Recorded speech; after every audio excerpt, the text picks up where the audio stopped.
Hello. Hello. अरे भाई group में मैसेज डाल दे। भाई अब मेरी बात नहीं है। हाँ भाई। अरे भाई अब एडमिशन। गिटार बज रहे हैं तेरे भी यार।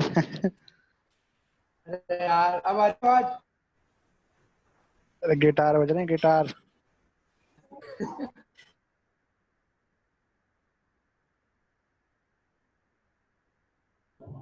ग्रुप में रोज रोज मैसेज किस बात का डालना? क्लास टाइम पे स्टार्ट हो जाती है ना, नहीं हो ठीक है, रोजाना क्लास में ऊपर नीचे हो रहा हो तब तो मैसेज डालने का समझ में भी आए।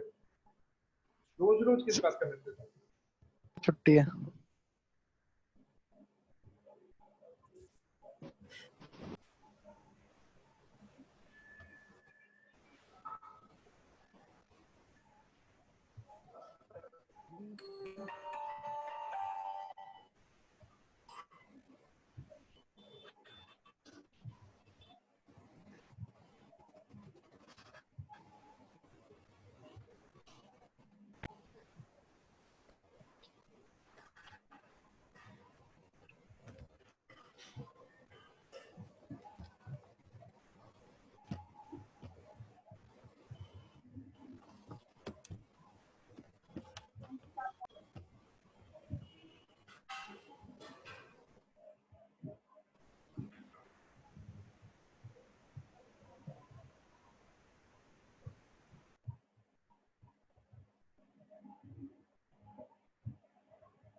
अपने इंस्टीट्यूट के ऊपर सवाल उठने लग गए सर।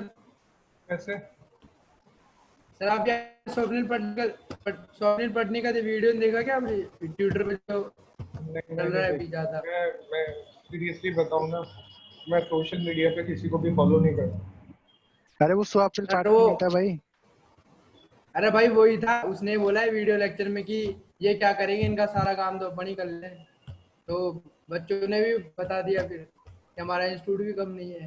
अच्छा, उसने ये कहा कि ये क्या करेंगे, सीएमए वाले सारा काम तो सीए कर देंगे। हाँ, सीए कर देते हैं सारा काम तो। तो उससे क्या लेना देना है? फिर सीए की तब भी सर क्या जरूरत थी? वीडियो तो जो लेक्चर में किया। सिर्फ सीए का ऑडिट छोड़ दो, बाकी सीए का सारा काम तो बीकॉम वाला करता है। हाँ। हाँ सर ये बात। सर वो भावनाओं में बह गया वो। होता है कुछ लोग होता है। स्वप्निल पाटनी आईटीएसएम वाला टीचर ही ना? कैसा है? हाँ हाँ, वही एसपीसी क्लासेस।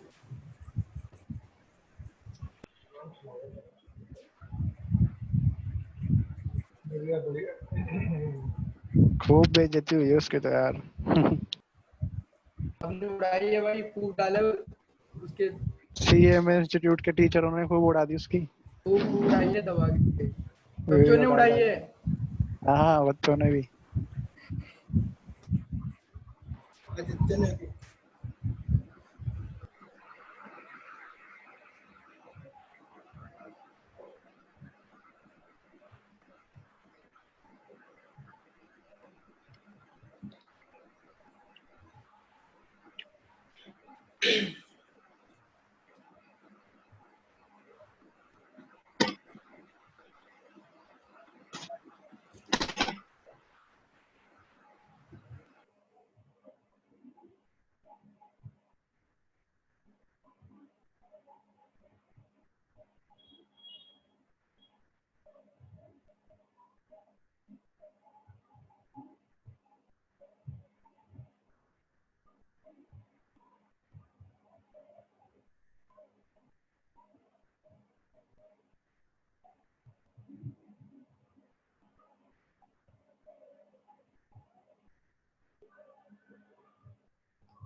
चलो अपन स्टार्ट कर रहे हैं फिर।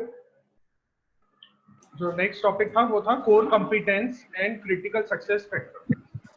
अच्छा देखो, मैं थोड़ा सा स्पीड में पढ़ा रहा हूँ, ठीक है, थोड़ा सा जल्दी कर रहा हूँ मैं इन चीजों को। और अगर कुछ प्रॉब्लम आती है, किसी टॉपिक में प्रॉब्लम आती है तो तुम मुझे बता देना, मैं उसका अलग से एक्सप्लेनेशन बना के वो वीडियो भेज दूँ, अगर किसी पर्टिकुलर कोई टॉपिक में प्रॉब्लम हो। वैसे समझ में आ जाएगा जहां तक मेरा ख्याल। बस तुम्हारी वो थोड़ी सी प्रॉब्लम हो थ्योरी वाली को लेकर है, थ्योरी ऐसा करना ही पड़ा फिर। देखो कोर कंपिटेंस होता क्या है? कोर कंपिटेंस एक ऐसा फैक्टर है जो सिर्फ यानी है ना, देखो आपके पास में ना बहुत सारे लोग दुनिया में, जैसे ऐसा मान लो दुनिया में सभी लोगों के पास में 24 घंटे होते हैं, लेकिन कुछ लोग ही सक्सेसफुल बन पाते हैं। रीजन क्या है उसके पीछे? क्योंकि उनके पास कोई ऐसा डिस्टिंक्टिव एडवांटेज है जो किसी और के पास में नहीं है।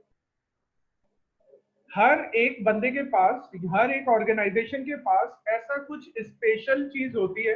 जैसे मैं आपको ये बताऊं, आईफोन की कोर कॉम्पिटेंसी उसका सॉफ्टवेयर है, शाओमी की कोर कॉम्पिटेंसी उसकी प्राइस है, सैमसंग की कोर कॉम्पिटेंसी उसकी आफ्टर सेल सर्विस है, सचिन सर की कोर कॉम्पिटेंस उनका टैक्स है, ठीक है, अनिल सर की कोर कॉम्पिटेंस अकाउंट है।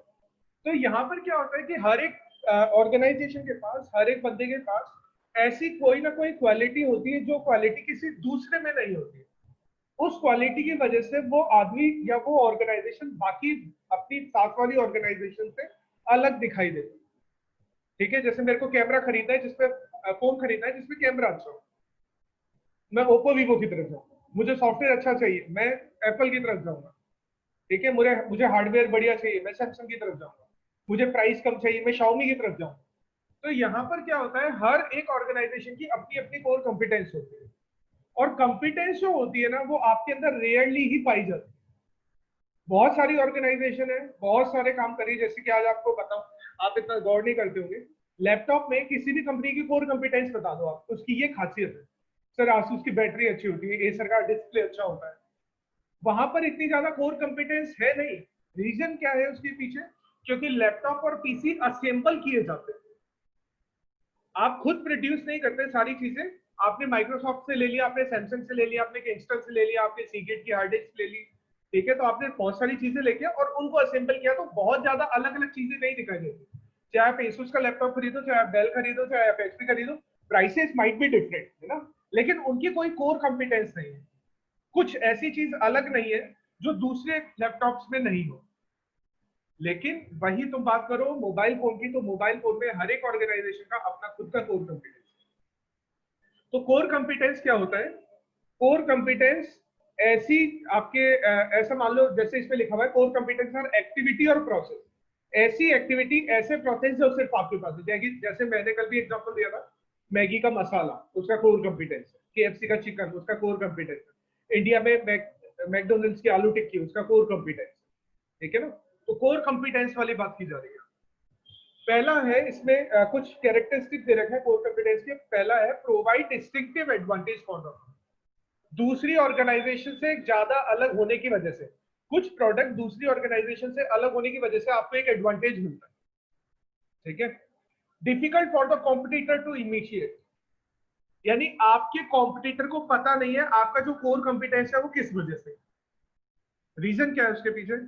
जैसे मान लो एप्पल का कोर कॉम्पिटेंस उसका सॉफ्टवेयर की वजह से, अच्छा उसका सॉफ्टवेयर बनाने वाली टीम बहुत ही डेडिकेटेड टीम होगी, उसका जो सॉफ्टवेयर तैयार किया जा रहा है ना उसके लिए कोई टीम होगी, वो बहुत ही डेडिकेटेड होगी वो टीम। अब वो टीम मार्केट में किसी और के पास नहीं है, इसलिए आपको पता नहीं चल रहा है कि वो एप्पल जो सॉफ्टवेयर तैयार करवा रहा है वो कैसे तैयार कर रहा है। शाओमी जो इतनी कम प्राइस ऑफर कर रहा है वो कैसे ऑफर कर रहा है, आपको पता नहीं चल पा रहा। तो कॉम्पिटिटर को ये बात पता लगाने में थोड़ी ज्यादा मुश्किल हो जाती है, ठीक है। इसी में इसमें ही आगे लिखा है competence is there, competence is concern with managing complex activity and process, competitors are not clear which resource or competence have caused the success of the, competitor को पता ही नहीं चलता है कि आप ऐसा क्या कर रहे हो जिसकी वजह से आपको सक्सेस मिल रही है, आपकी कॉम्पिटेंस बन रही है। This is known as casual ambiguity, ठीक है। The competence is embedded in the culture, अब वो आपकी कल्चर के अंदर है। अब आप ऐसे ऑब्जर्व करना आप इन चीजों को, एक मिनट होल्ड करो, एक मिनट।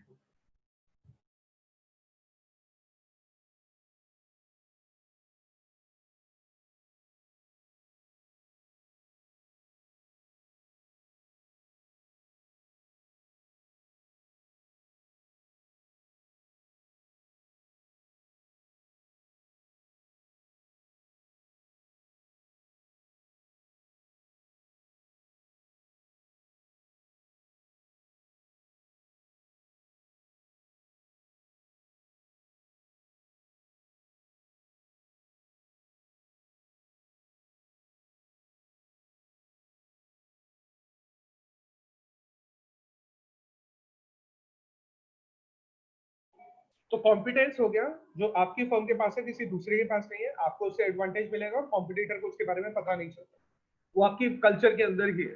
ठीक है, जैसे आज आईफोन, जो भी एप्पल कंपनी है आईफोन बना रही है, तो आईफोन बनाने के लिए वो बेस्ट सॉफ्टवेयर वाली टीम हायर करे। वो हार्डवेयर पे कॉम्प्रोमाइज कर सकते हैं, वो सेल आपके सेल सर्विस पे कॉम्प्रोमाइज कर सकते हैं, लेकिन वो अपनी कॉम्पिटेंस पे कॉम्प्रोमाइज नहीं कर सकते। ठीक है, तो वो उनके कल्चर के अंदर ही आ जाता है। They make a significant contribution to customer value and the end product offered by the firm.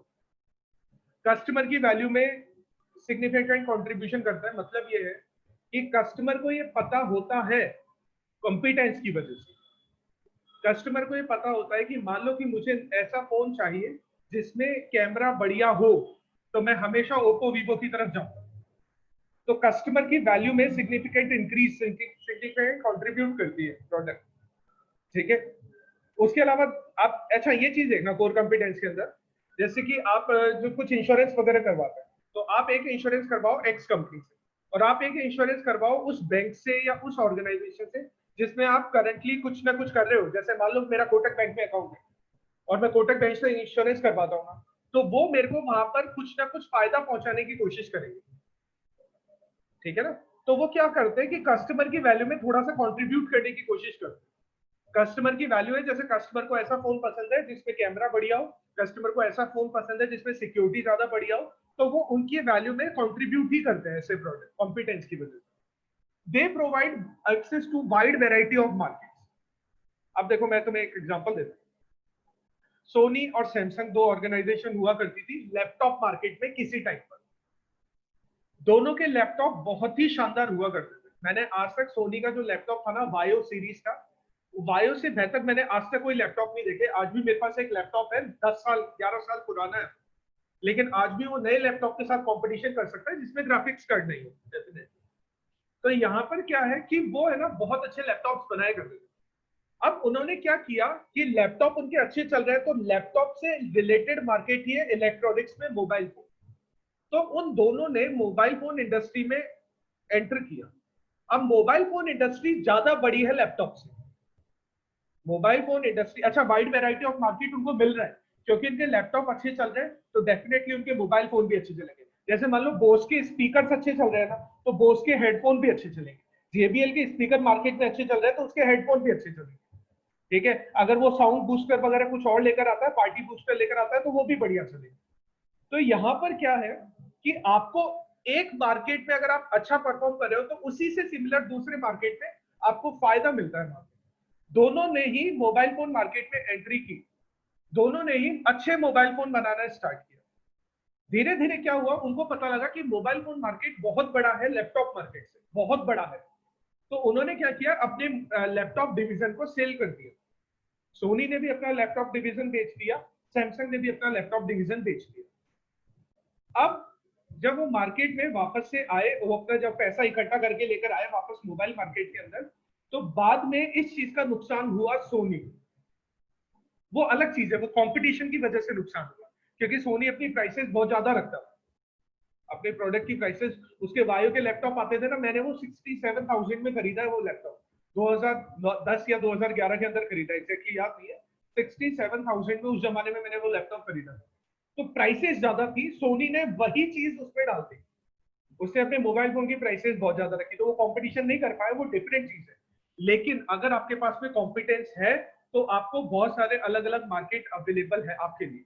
जैसे कि आपको मैथ्स पढ़ाना पसंद है, तो आप एकेडमिक में भी पढ़ा सकते हो, आप ग्रेजुएशन में भी पढ़ा सकते हो, आप पोस्ट ग्रेजुएशन में भी पढ़ा सकते हो, आप उसके अलावा यानी अपने लेक्चरर भी बन सकते हो, प्रोफेसर भी बन सकते हो।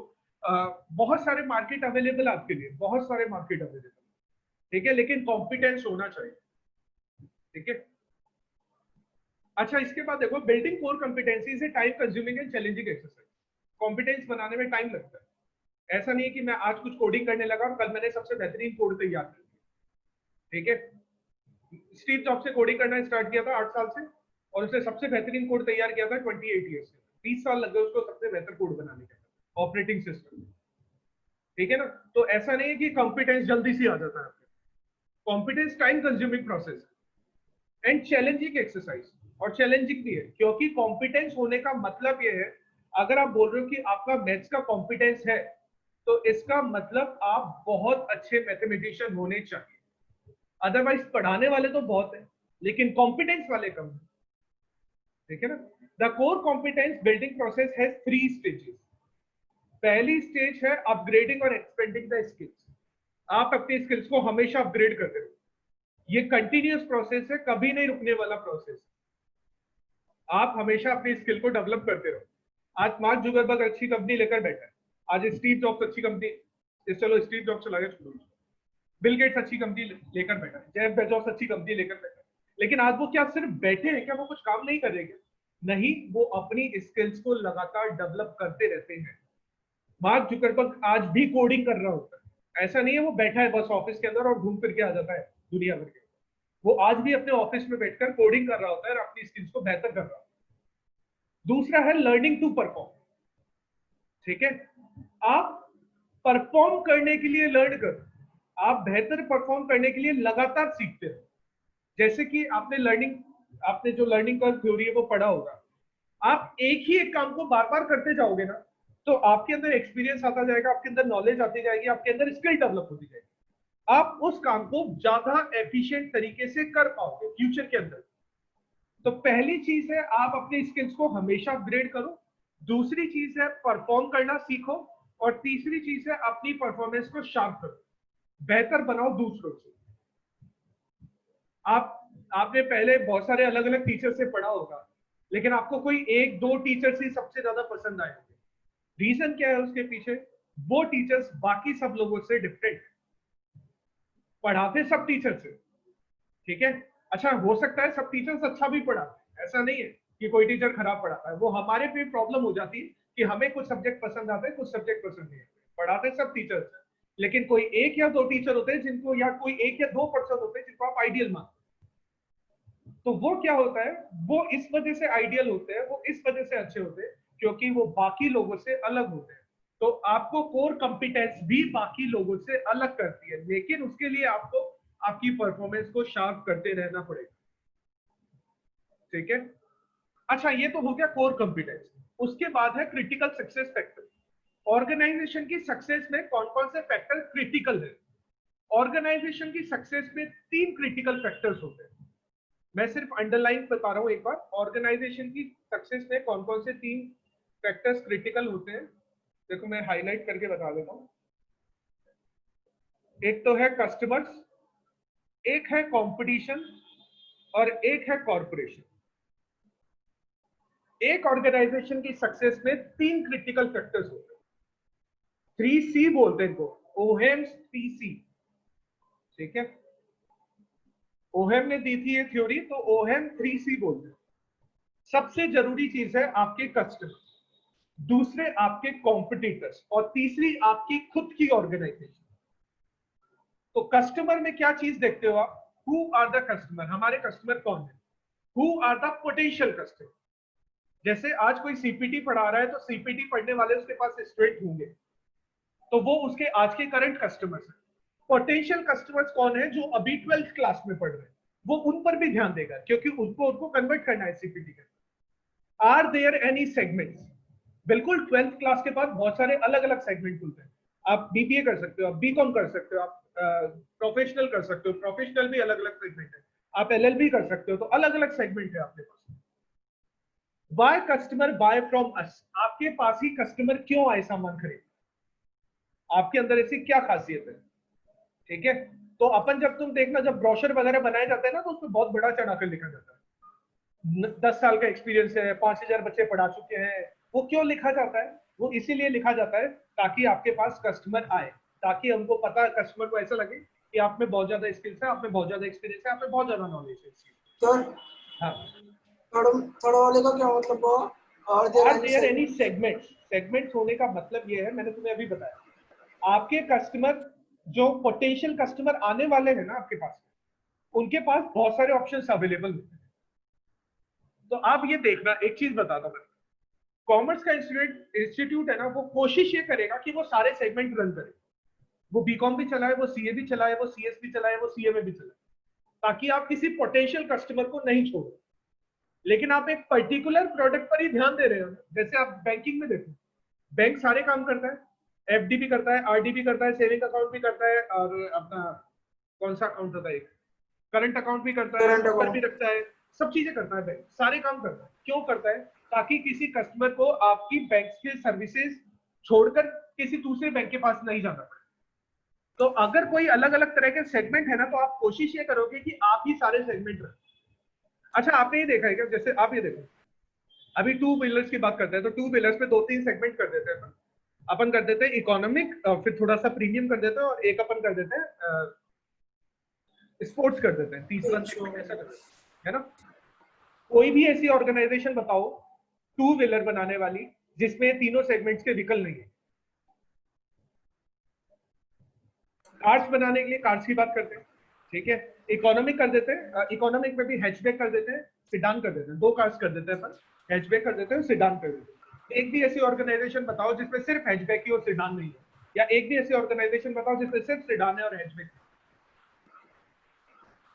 तो अलग अलग सेगमेंट है ना, तो आप ये चाहोगे कि आप सारे सेगमेंट के कस्टमर को सर्व कर सकें। तो अगर आपको लगता है कि बहुत सारे अलग अलग सेगमेंट है, तो आप कोशिश क्या करोगे कि आपके पास जो कस्टमर आए ना, वो आपसे ही सर्विस ले, चाहे वो किसी भी सेगमेंट से रिलेटेड, ठीक है। उसके बाद व्हाई दे बाय फ्रॉम और कॉम्पिटिटर्स। हमारे कस्टमर जो है, हमारे कस्टमर या हमारे पोटेंशियल कस्टमर, वो हमारे कॉम्पिटिटर से क्यों बाय कर रहे हैं। एक स्टूडेंट मेरे इंस्टीट्यूट में नहीं आ रहा है, वो कॉम्पिटिटर के इंस्टीट्यूट में क्यों जा रहा है।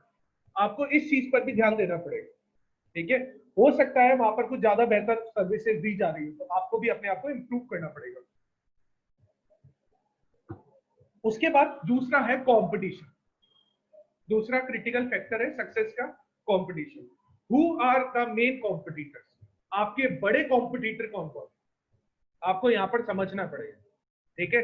छोटे मोटे कॉम्पिटिटर तो फिर भी खत्म किए जा सकते हैं, लेकिन आपका बड़ा कॉम्पिटिटर कौन है। जैसे कि मैं आज आपको बताऊं, सैमसंग का सबसे बड़ा कॉम्पिटिटर आज की तारीख में इंडिया में शाओमी। ना एप्पल है, ना ओप्पो है, ना वीवो है, ना जोको है, कोई भी और कंपनी नहीं है, वन प्लस नहीं है। सैमसंग का जो सबसे बड़ा कॉम्पिटिटर है ना आज की तारीख में शाओमी है। और भी कॉम्पिटिटर्स है, लेकिन जो मेन कॉम्पिटिटर है वो शाओमी है। तो शाओमी से compete करने के लिए सैमसंग 7-8 हजार 10 हजार रुपए के फोन भी लाने लगे। सैमसंग अच्छे कैमरा वाले फोन नहीं लाता, क्योंकि उसको ओप्पो वीवो से कंपटीशन नहीं करना, ठीक है। सैमसंग ऐसे फोन नहीं लाता जिसमें उसका खुद का ऑपरेटिंग सिस्टम। पहले सैमसंग ने 1-2 बार कोशिश की थी इस चीज में एप्पल से लड़ने की, उसने खुद का ऑपरेटिंग सिस्टम डेवलप करके डाला था, लेकिन वो फेलियर था, तो सैमसंग उसकी कोशिश नहीं करता। तो अब सैमसंग का मेन कॉम्पिटिटर कौन है, शाओमी। और शाओमी से कैसे लड़ सकता है, वो प्राइस में लड़ सकता है। तो अब वो भी सस्ते फोन लेकर आने लग गया, ठीक है। How intense is the competition, कितना इंटेंस है। अगर आपकी डिओपॉली है मार्केट के अंदर, सबसे अच्छा कंपटीशन होता है डिओपॉली, सबसे अच्छा कंपटीशन। ऐसा लगता है कि मोनोपॉली सबसे अच्छा कंपटीशन होता होगा, या मोनोपॉली सबसे अच्छी मार्केट पोजीशन होती होगी। मोनोपॉली इतनी अच्छी मार्केट पोजीशन नहीं होती, क्योंकि मोनोपॉली में बहुत ज्यादा फायदा नहीं होता है। लेकिन सबसे अच्छा कंपटीशन होता है डिओपॉली। डिओपॉली में होता है, तुमने सुना होगा, एक कार्टर एग्रीमेंट होता है। जी सर। दो लोगों के Yes, बीच sir. Agreement. Oil producing countries करती हैं। हाँ, तो वो डिओपॉली की वजह से होता है। देखो होता क्या है, वो कार्टर एग्रीमेंट ऐसा होता है डिओपॉली के अंदर, कि आप 2 लोग डिसाइड करते हो कि प्राइस क्या रहेगा, आप 2 लोग डिसाइड करते हो कि क्वांटिटी क्या रहने वाली। अब जब दोनों लोग डिसाइड करते हो और मार्केट में 2 ही तरह के प्रोडक्ट अवेलेबल है ना, तो कस्टमर के पास फिर ऑप्शन नहीं होते और आप बहुत प्रॉफिट अर्न करते हो। जैसे कोका कोला पेप्सी देख लो, उनकी 2 लीटर की बोतल की कॉस्ट आती है 7 रुपए के आसपास। सब कुछ मिला के बता रहा हूँ मैं आपको, मैन्युफैक्चरिंग से लेके पैकेजिंग से लेके डिस्ट्रीब्यूशन, रिटेलर का प्रॉफिट छोड़ दो एक बार, यानी कंपनी का प्रॉफिट सब मिलाकर उनकी कॉस्ट पड़ती है 7 रुपए, लेकिन वो मार्केट में सेल होती है 70 रुपए, कम से कम बता रहा हूं मैं तो, यानी वो 10 गुना ज्यादा प्राइस पे सेल होती है। अब ऐसा नहीं है कि उसकी एडवर्टीजमेंट बहुत होती है, एडवर्टीजमेंट तो बहुत सारे प्रोडक्ट्स की होती है, लेकिन 10 गुना प्रॉफिट थोड़ी अर्न करते हैं। प्रॉफिट अर्न करते हैं किस वजह से, वो डिओपॉली की वजह से अर्न करते हैं वहां पर। तो who are the main competitor, how intense is the competition. Perfect market होगा ना, तो परफेक्ट मार्केट के अंदर बहुत इंटेंस होता है कंपटीशन, फिर आपके पास में कोई चॉइस नहीं होती, एक जना प्राइस कम करता है तो बाकी सब लोगों को भी प्राइस कम करनी पड़ती है। जैसे टेलीकम्युनिकेशन में देख लो, सब लोग 399 की रिचार्ज भी देते हैं, 499 की भी देते हैं, 599 की देते हैं, 1.5 GB वाले भी देते हैं, 2 GB वाले भी देते हैं, तो सब लोगों की प्राइसेस सेम है क्योंकि कंपटीशन बहुत ज्यादा इंटेंस है। What is the necessity to achieve market superiority? Competition तो इंटेंस है, लेकिन आप कोशिश क्या करोगे, मार्केट में टॉप पोजीशन पे बने रहो। जैसे कि जियो, कंपटीशन इनसे इंटेंस है लेकिन मार्केट में टॉप पोजीशन पर है, ठीक है। तो कोशिश ये रहेगी आपकी कि आपको ऐसा क्या करना चाहिए कि जिससे आपका चाहे कंपटीशन कितना भी इंटेंस हो लेकिन आप मार्केट में टॉप पोजीशन पर बने रहो, सुपीरियर्स बने रहो। तो ये आपके कॉम्पिटिटर के बारे में सोचते हो आप। अब आप तीसरे आपकी खुद की ऑर्गेनाइजेशन के बारे में सोच रहे हो। आपने आपके कस्टमर के बारे में सोच लिया कि आपके कस्टमर कौन है, पोटेंशियल कस्टमर कौन है, वो आपसे ही सामान क्यों खरीद रहे हैं और वो आपके कॉम्पिटिटर से सामान क्यों खरीद रहे हैं। फिर आपने अपने कॉम्पिटिटर के बारे में देख लिया कि कॉम्पिटिटर कौन है, कॉम्पिटिशन कितना इंटेंस है, ठीक है, और अगर मेरे को मार्केट सुपीरियर बनना है तो किस तरह से बनना है। अब आप खुद के बारे में देखोगे। अभी तक जो भी आपने एनालिसिस किया ना वो एक्सटर्नल किया, वो आपने कंपटीशन का किया, वो आपने कस्टमर का किया, दोनों एक्सटर्नल है। अब जो आप एनालिसिस कर रहे हो वो आप खुद का एनालिसिस कर रहे हो, internal analysis. What are our key resources? हमारे पास ऐसे क्या रिसोर्सेज हैं जो हमारे कस्टमर के पास नहीं है, सॉरी कॉम्पिटिटर के पास नहीं है, और हमारे कॉम्पिटिटर के पास ऐसे क्या रिसोर्सेज हैं जो हमारे पास नहीं है। सबसे जरूरी चीज, आपके पास ऐसी क्या कोर कॉम्पिटेंस है जो आपके कॉम्पिटिटर के पास नहीं है, और आपके कॉम्पिटिटर की क्या कोर कॉम्पिटेंस है जो आपके पास नहीं है। What do they deliver to customers? ठीक है, हम कस्टमर्स को क्या डिलीवर करते हैं और हमारा जो कॉम्पिटिटर है वो कस्टमर को क्या डिलीवर करता है।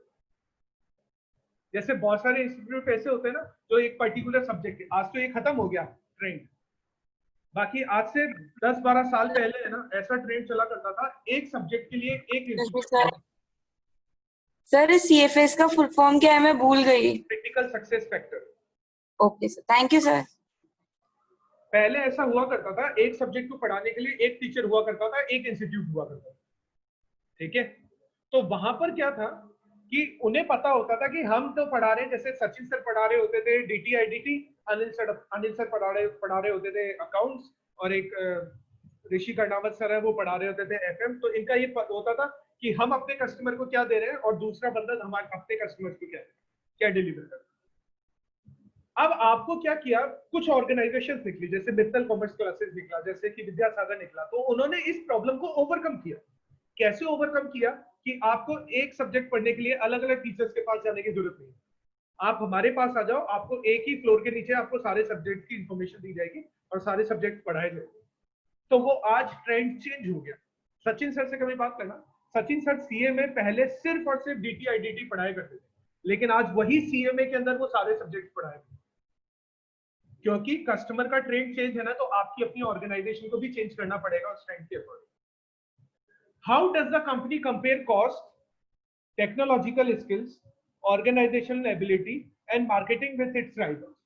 ठीक है, तो यहां पर क्या है, आप अपनी कॉस्ट को, अपनी टेक्नोलॉजिकल स्किल्स को, अपनी एबिलिटी को और अपनी मार्केटिंग को अपने राइवल से किस तरह से कंपेयर करते हैं कि हम किस चीज में बेहतर है, किस चीज में। जैसे आप है ना, पता नहीं आपने कभी प्रोफेशनल रिज्यूम बनाया है या नहीं बनाया है। जब आप प्रोफेशनल रिज्यूम बनाते हो, आप इस चीज के लिए डेफिनेटली किसी की हेल्प लेना जब आपको जरूरत है। तो आप कभी प्रोफेशनल रिज्यूम बनाते हो ना, तो वहां पर आप अपनी स्किल्स के बारे में लिखते हो, तो 5-6 स्किल्स लिखते हो और आपको उनको स्टार देने होते हैं।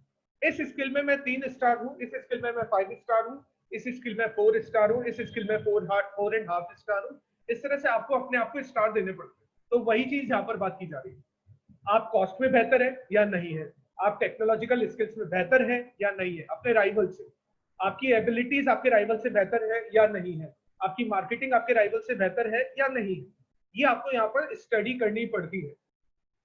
इसके अलावा भी बहुत सारे क्रिटिकल सक्सेस फैक्टर हैं, जैसे कि दे रखा है low cost, economies of scale. Economies of scale का मतलब हो गया mass production, labour cost, production output level. Production output level मैं बताता हूं, आप जितना इनपुट डालते हो उतना आउटपुट थोड़ी आने वाला है।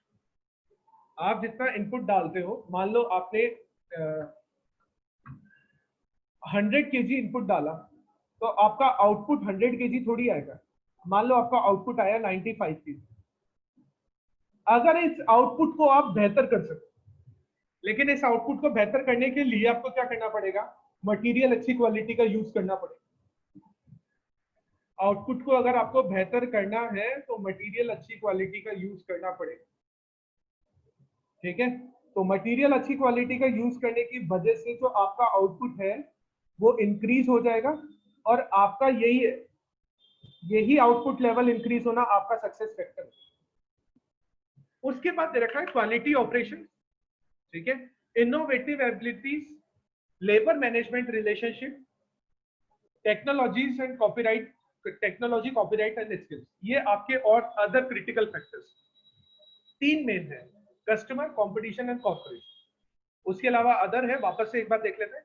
कम कॉस्ट होना, मास प्रोडक्शन करना, लेबर कॉस्ट को कम करना, आउटपुट लेवल्स को बढ़ाना, क्वालिटी ऑपरेशन करना, क्वांटिटी पर ध्यान नहीं देना, क्वालिटी पर ध्यान देना, इनोवेशंस करना, आपकी ऑर्गेनाइजेशन में एम्प्लॉयज और जो उनके सुपीरियर है उनके बीच में अच्छे रिलेशनशिप होना, टेक्नोलॉजी बेहतर होना, कॉपीराइट्स होना और स्किल्स ज्यादा बेहतर होना, ये भी आपके क्रिटिकल सक्सेस फैक्टर है, ये भी आपके CSF। ठीक है, फिर भी पढ़ के देख लेना, अगर कोई प्रॉब्लम आए तो मुझसे पूछ लेना। नेक्स्ट टॉपिक स्टार्ट कर रहे हैं अपन, स्टेप नंबर 2। ये स्टेप नंबर 1 थे। स्टेप नंबर 1 में अपन ये देख रहे थे अपने को अपनी करंट सिचुएशन का एनालिसिस करना, और करंट सिचुएशन का एनालिसिस करने का मैं फटाफट से दे देता हूं तुम्हें एक ओवरव्यू। हमने पढ़ा कि करंट सिचुएशन को एनालिसिस करने के तरीके, पहला है पेस्टल, फिर है सॉर्ट, फिर है BCG, फिर है एनसॉफ, फिर है आर्थर डी लिटिल, फिर है कंटिजेंसी प्लानिंग हम करते हैं। ठीक है, उसके बाद हमने देखा कि पोर्टर के 5 फोर्सेस मॉडल किस तरह से हमारी स्ट्रेटेजी बनाने में हेल्प करेंगे। उसके बाद हमने देखा कि हमारी कोर कॉम्पिटेंसी क्या है जिनको सोचकर हम स्ट्रेटेजी बना। मैंने बताया आईफोन अपनी सॉफ्टवेयर टीम को खराब नहीं कर सकता। ठीक है, जैसे जयपुर में एक कचौरी वाला फेमस है बहुत ज्यादा, रावत कचौरी वाला, तो वो अपनी कचौरी बनाने वाली टीम को खराब नहीं कर सकता, बाकी मिठाई बनाने वाली टीम को खराब कर दे कोई प्रॉब्लम नहीं है। उसकी जो मेन कमाई है वो कचौरी से होती है, वो अपनी कोर कॉम्पिटेंस को खराब नहीं करे। मैं अपने बाकी सारे सब्जेक्ट्स खराब कर दूं वो एक्सेप्टेबल है मेरे लिए, लेकिन जो मेरा कोर कॉम्पिटेंट मेरा सब्जेक्ट है ना, मैं उसको खराब नहीं करूंगा कभी। ठीक है, तो आपको स्ट्रेटेजी उसी को सोचकर बनानी पड़ती है, और आपके क्रिटिकल सक्सेस फैक्टर आपने देख लिए, ये सब आपकी स्ट्रेटेजी को बनाने में हेल्प करेंगे।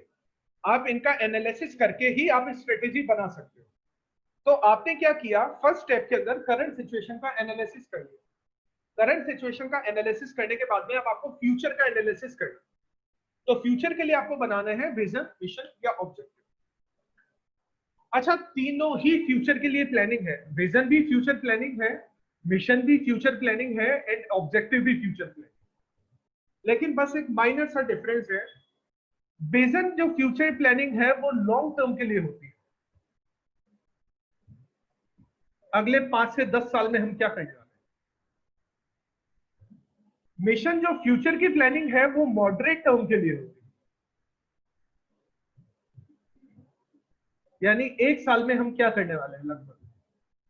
और ऑब्जेक्टिव बोलते हैं या फिर इनको गोल्स भी बोल सकते हैं, ये होती है शॉर्ट टर्म प्लानिंग। अच्छा, ये डेली भी हो सकती है, ये वीकली भी हो सकती है, ये मंथली भी हो सकती है। बस फर्क ये है तीनों ही प्लानिंग, लेकिन विजन लॉन्ग टर्म है, मिशन मॉडरेट टर्म है, और ऑब्जेक्टिव अपनी शॉर्ट टर्म। देखो, अब आपका ये समझो, यहां पर इंटर तो छोड़ो, आपका CMA क्लियर करना, पूरा CMA क्लियर करना। ठीक है, CMA बन जाना यानी आपका फाइनल क्लियर करना, वो आपका विजन है। आपका विजन क्या है, CMA बन जाना। उसमें आपको लगेंगे 3 से 4 साल, तो ये आपकी लॉन्ग टर्म प्लानिंग है। आपका करंट में मिशन क्या है, करंट में मिशन है आपका CMA इंटर को क्लियर करना। और अभी आपके ऑब्जेक्टिव क्या चल रहे हैं, अभी आपके ऑब्जेक्टिव है राइट टाइम पर कोर्स का कंप्लीट होना। जितनी जल्दी कोर्स कंप्लीट होगा उतनी जल्दी आपको सेल्फ स्टडी के लिए टाइम मिलेगा। तो ऑब्जेक्टिव थोड़े शॉर्ट टर्म है, यानी मिशन का थोड़ी बात करें तो मिशन थोड़ी मॉडरेट टर्म हो जाती है, और विजन एक ब्रॉड टर्म प्लानिंग है, लॉन्ग टर्म प्लानिंग है विजन। है तीनों ही प्लानिंग, लेकिन फर्क है सिर्फ ड्यूरेशन का केवल। तो पहला पॉइंट दे रखा है विजन। विजन से आपके रोड मैप के बारे में पता चलता है। विजन से पता लगता है कि आप सीएमए बनने वाले हैं, ठीक है। ऑब्जेक्टिव से पता नहीं लगता कि मैं ऑपरेशन मैनेजमेंट पढ़ रहा हूं, दैट्स इट, ये आपका ऑब्जेक्टिव है। उस ऑब्जेक्टिव से आप क्या बनने वाले हो ये पता नहीं चलेगा, लेकिन आप बताओगे कि मैं सीएमए मैनेजमेंट पढ़ रहा हूं, यानी ऑपरेशन मैनेजमेंट पढ़ रहा हूं सीएमए कंप्लीट करने के लिए। तो सीएमए कंप्लीट करना आपका विजन है, यानी आपको आपके डेस्टिनेशन के बारे में पता लगता है विजन से। Vision indicate the kind of company management is trying to create for future. आपके विजन से पता लगता है कि आप फ्यूचर में क्या करना चाहते हो, ठीक है। आपका विजन है सीएमए कंप्लीट करना, तो आपके विजन से पता लगेगा कि आप फ्यूचर में कॉस्ट अकाउंटेंट बनना चाहते हो या कॉस्ट अकाउंट से रिलेटेड एक्टिविटीज करना चाहते हो। नेक्स्ट दे रखा है vision also specify about companies intention and capabilities. आपकी कंपनी का इंटेंशन क्या है, आपकी कैपेबिलिटीज क्या है, आप विजन उस हिसाब से बनाओ। आपने डॉक्टर को विजन क्यों नहीं चूज किया, आपने डॉक्टर को लॉन्ग टर्म प्लानिंग क्यों नहीं चूज किया, क्योंकि आपकी वो कैपेबिलिटी नहीं है। आपने आईएएस को लॉन्ग टर्म प्लानिंग के अंदर, यानी आपने आईएएस को विजन के अंदर क्यों नहीं चूज किया, क्योंकि आपकी वो कैपेबिलिटी नहीं है। किसी दूसरे ने सीएमए को चूज क्यों नहीं किया, किसी दूसरे ने बैंकिंग को क्यों चूज किया, क्योंकि वो उसकी कैपेबिलिटी नहीं। तो आप विजन ऐसे बनाते हो जिससे आपके इंटेंशन के बारे में पता लग सके, जिसके आपसे कैपेबिलिटीज के बारे में पता लग सके। To adopt to new technology, जिससे आप नई टेक्नोलॉजीज भी अडॉप्ट कर सके। Vision also specify management policies towards customer and society.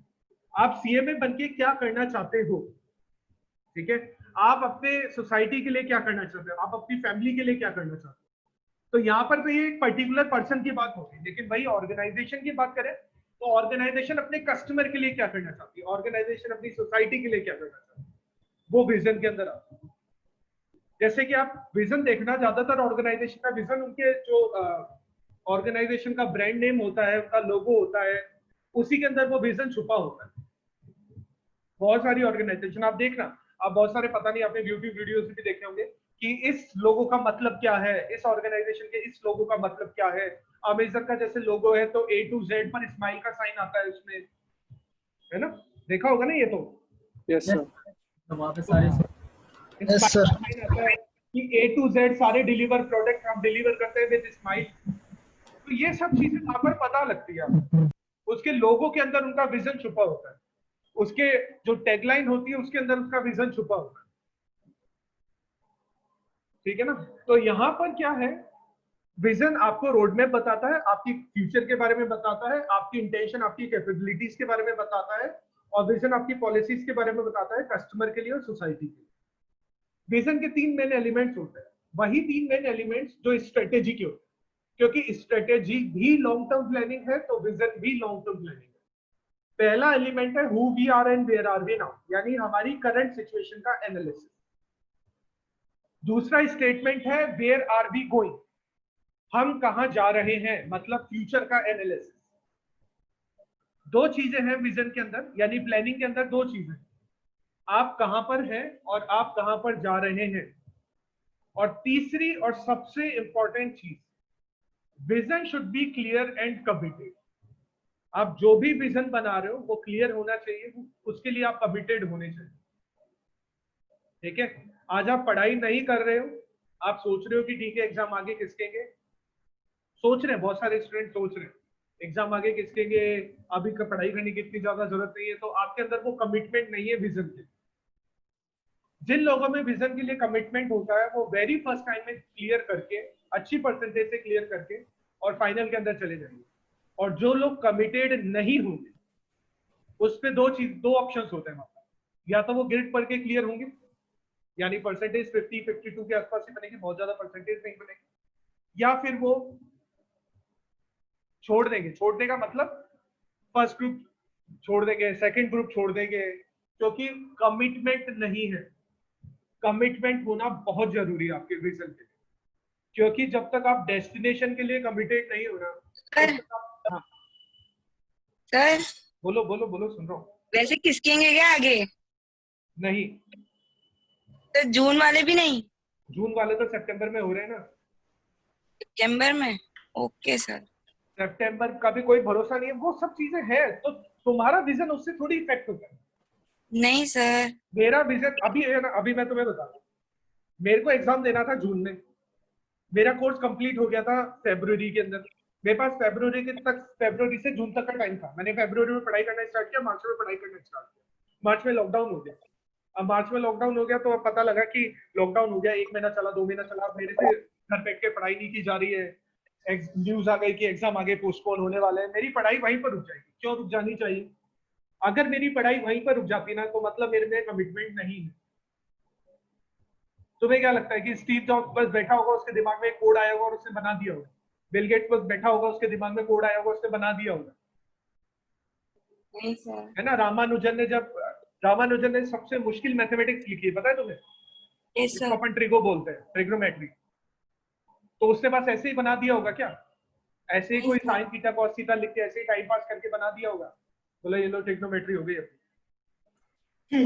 वो कमिटेड थे उस चीज के। कमिटमेंट बहुत ज्यादा जरूरी है आपके फ्यूचर में सक्सेस के। ठीक है? Yes sir. तो थैंक यू सर। ठीक है। Communicating above strategy, vision should be clear and committed. Vision आपका क्लियर होना चाहिए, आप विजन के लिए कमिटेड होने चाहिए। ठीक है? विजन एक ब्रॉड टर्म है, विजन एक ब्रॉड टर्म है, तो विजन के बारे में इतना कुछ ज्यादा नहीं है, लेकिन उसके बाद आता है मिशन। अब देखो समझो, जैसे जैसे आपके ऑब्जेक्टिव कंप्लीट होते जाएंगे, आपके एक एक सब्जेक्ट कंप्लीट होते जाएंगे, जैसे जैसे आपके ऑब्जेक्टिव कंप्लीट होते जाएंगे, आपने जो मिशन बना रखा है इंटर का वो भी धीरे धीरे कंप्लीट होता जाएगा। और जैसे जैसे आपके मिशन कंप्लीट होते जाएंगे वैसे वैसे आप विजन के पास पहुंचते जाओगे और विजन भी आपका धीरे धीरे करके कंप्लीट होगा। तो विजन सीधे सीधे कभी कंप्लीट नहीं होता है। विजन को कंप्लीट करने के लिए जो आपने छोटे छोटे मिशंस बनाए हैं आपको उनको कंप्लीट करना पड़ेगा, और उन मिशंस को कंप्लीट करने के लिए जो आपने छोटे छोटे ऑब्जेक्टिव्स बनाए आपको उनको कंप्लीट करना पड़ेगा। तो विजन एक बहुत ब्रॉड टर्म है। विजन बनता है छोटे छोटे मिशन से और मिशन बनते हैं छोटे छोटे ऑब्जेक्टिव गोल से। तो यहाँ पर सेकंड पॉइंट दे रखा है मिशन। आपकी ऑर्गेनाइजेशन के मिशन से पता लगता है कि आपकी ऑर्गेनाइजेशन किस तरह के मार्केट में सर्व करती है। आपकी ऑर्गेनाइजेशन का जो मिशन है उससे ये पता लगता है कि आपकी ऑर्गेनाइजेशन किस तरह के मार्केट में सर्व करती है, किस तरह के प्रोडक्ट और सर्विसेज ऑफर करती है। पता लगता है आपके विजन से, सॉरी मिशन से। जैसे कि LIC, जिंदगी के साथ भी जिंदगी के बाद भी, मतलब ये लाइफ इंश्योरेंस करती है। ठीक है? जैसे कि अपनों का बैंक, बंधन अपनों का बैंक। ठीक है? तो आपको पता लगता है कि ये आपका अपना बैंक है जो आपको ज्यादा रेट ऑफ इंटरेस्ट देता है सेविंग अकाउंट पर। अमेजन आपकी अपनी दुकान, ठीक है, आपकी खुद की दुकान है। अगर आपके पास में सेलर अकाउंट है तो आप थोड़ी सी बार्गेनिंग भी कर सकते हैं अगर आपके पास में है। तो यहाँ पर क्या होता है, आपकी ऑर्गेनाइजेशन के मिशन से पता लगता है कि आप किस तरह के प्रोडक्ट और सर्विसेज मार्केट में ऑफर करते हैं, क्योंकि आपकी जो ऑर्गेनाइजेशन का मिशन है वो बाकी सारी ऑर्गेनाइजेशन से अलग होगा। यानी आपकी ऑर्गेनाइजेशन का मिशन आपके लिए एक तरह से कोर कॉम्पिटेंस है। आपका जो मिशन है वो बाकी दूसरी ऑर्गेनाइजेशन से डिफरेंट होना चाहिए। मैं आपको बताऊं, 2 ऑर्गेनाइजेशन है, अमेजन और फ्लिपकार्ट। दोनों एक ही तरह के प्रोडक्ट और सर्विस मार्केट में ऑफर करती है, एक ही तरह के प्रोडक्ट और सर्विस, लेकिन दोनों ऑर्गेनाइजेशन बहुत डिफरेंट है। नाम से डिफरेंट नहीं है, काम से भी डिफरेंट है। अमेजन के प्रोडक्ट जितना जल्दी डिलीवर हो सकते हैं, फ्लिपकार्ट कभी भी उतना जल्दी डिलीवर नहीं करवा सकता। ठीक है? तो वहां पर क्या पता लगता है, वहां पर पता लगता है दोनों ऑर्गेनाइजेशन सेम, दोनों ऑर्गेनाइजेशन सेम तरह के प्रोडक्ट ऑफर कर रहे हैं, लेकिन दोनों ऑर्गेनाइजेशन में बहुत ज्यादा डिफरेंसेस है। तो यहाँ पर देखो लिख रखा है, the term mission implies the fundamental and enduring objective of an organisation. देखो एंड्योरिंग का मीनिंग मेरे को पता नहीं है। एंड्योरिंग का मतलब परमानेंट, बिल्कुल। Mission implies that fundamental and enduring का मतलब हो गया परमानेंट, ठीक है, नॉन यानी लास्टिंग ऑब्जेक्टिव है एंड्योरिंग का मतलब, बिल्कुल यानी कभी खत्म नहीं होने वाला ऑब्जेक्टिव, वो हमेशा रहेगा। तो mission implies a fundamental and enduring objective of organisation that set it apart from other organisation of similar nature, जो उसको बाकी सारी ऑर्गेनाइजेशन यानी बाकी उसकी जैसी ऑर्गेनाइजेशन से अलग करती है। It refers the philosophy of business to static decision maker to build the image of the company. वही चीज है, मिशन से आपकी कंपनी की इमेज के बारे में पता लगे, ठीक है। जैसे आप ये देख लो, फ्लिपकार्ट है ना, फ्लिपकार्ट का जो एडवर्टीजमेंट है ना वो अमेजन से बहुत अच्छा है, बहुत अच्छा एडवर्टीजमेंट। रीजन पता है उसके पीछे क्या है? क्योंकि फ्लिपकार्ट अपने एड में ना बच्चों को यूज करता है, और जब भी आप अपने किसी भी कोई भी ऑर्गेनाइजेशन अपने एड में बच्चों को यूज करती है ना तो उसका बहुत इम्पैक्ट आता है। थोड़ी सी है ना वहां पर सिंपैथी ऐड हो जाती है बच्चों के साथ, थोड़ी सी अपनी क्या करते हैं कि अपने थोड़े से इमोशंस ज्यादा बढ़ जाते हैं बच्चों के एड में होने की वजह से, ठीक है। तो आप इन चीजों को बहुत गौर करना।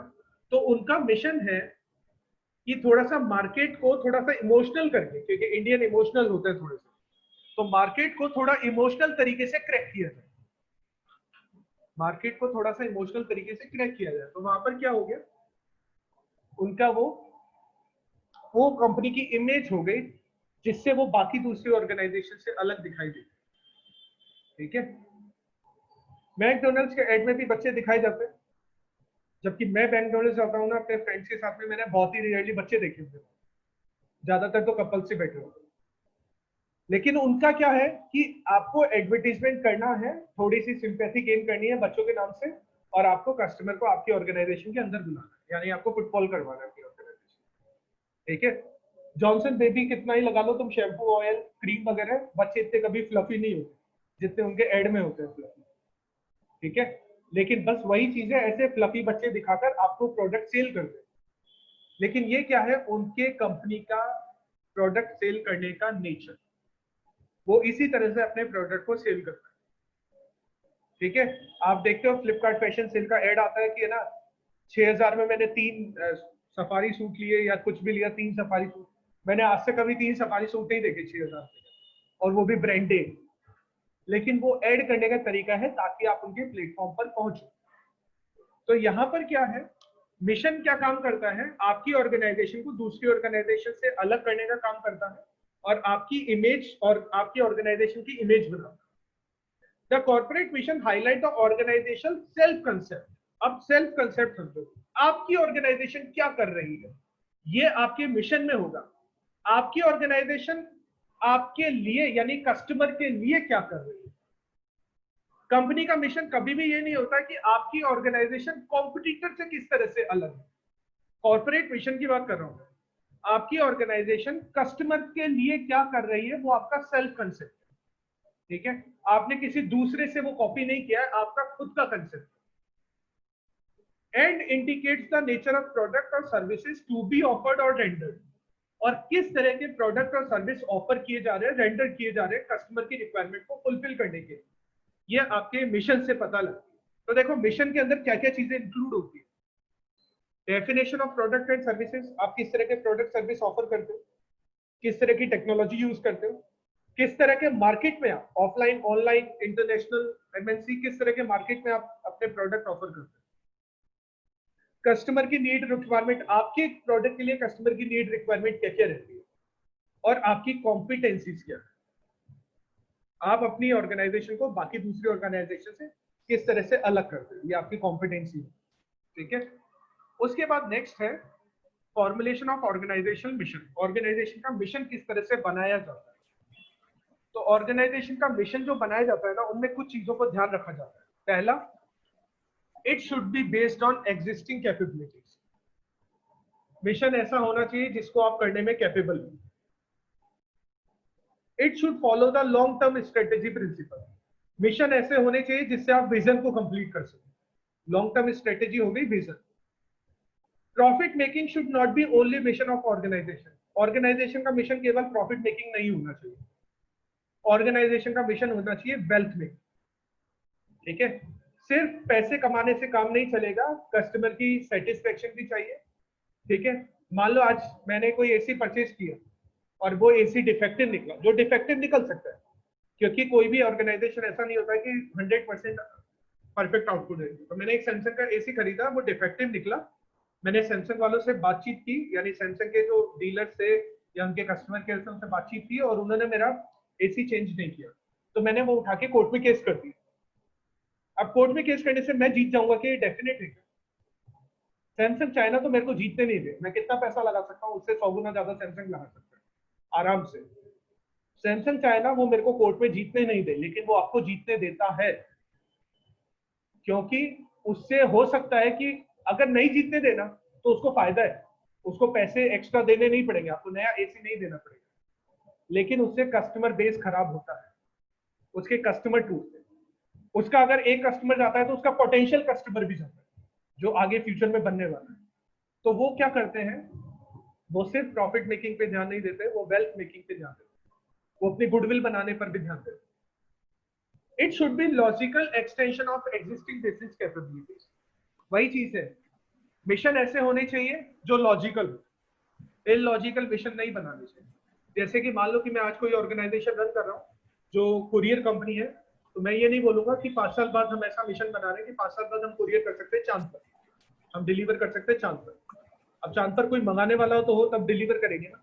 तो ऐसा एक्सटेंशन क्या मतलब है, एक्सटेंशन ऐसा होना चाहिए जो एटलीस्ट लॉजिकल। ठीक है, it should clear, it should precise. हाँ सर बस बहुत है आज के लिए। ये कंप्लीट कर लो बस, मिशन के 4-5 पॉइंट है। It should clear and precise. ठीक है, क्लियर होना चाहिए, कमिटेड होने चाहिए आप मिशन के लिए, और वो प्रिसाइज होना चाहिए। प्रिसाइज होने का मतलब एग्जैक्टली आपको उसके बारे में पता होना चाहिए, एक एक चीज पता होनी चाहिए आपको मिशन के बारे में। It should include achievable mission. Mission ऐसे होने चाहिए जो अचीव किए जा सके। ऐसे कभी भी मिशन मत बनाओ जिनको अचीव नहीं किया जा सके, क्योंकि उससे बहुत प्रॉब्लम होती है बात।